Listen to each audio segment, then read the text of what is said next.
గ్రామంలో శ్రీ రామలింగేశ్వర స్వామి దేవస్థానం వారి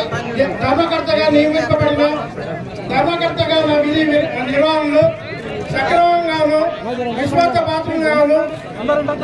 నా శక్తివంతులు లేకుండా న్యాయబద్ధంగాను నిష్పక్షపాతంగాను దురాలోచన లేకుండా సదరు దేవస్థానము అభివృద్ధికై కృషి చేయగలను మరియు హిందూ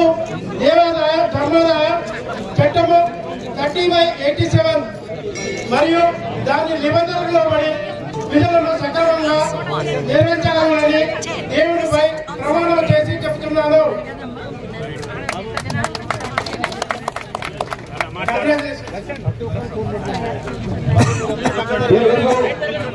దేవాదాయ శాఖ మంత్రి కొండ సురేఖ గారిని మన పామండ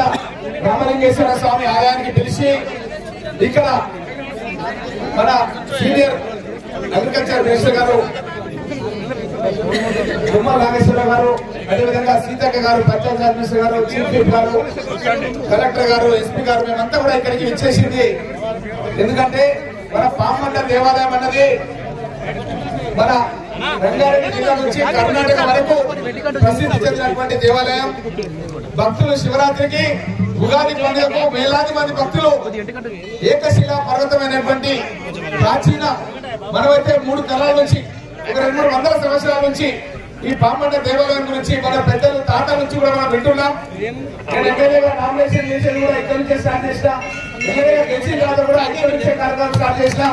అలాంటి కార్యక్రమంలో కూడా ఈరోజు పెద్ద ఎత్తున అభివృద్ధి కార్యక్రమాలు మన వ్యవసాయ శాఖకు సంబంధించిన రుణాల మాఫీకి మన పరిగి నియోజకవర్గానికి సుమారు 300 కోట్ల రూపాయలు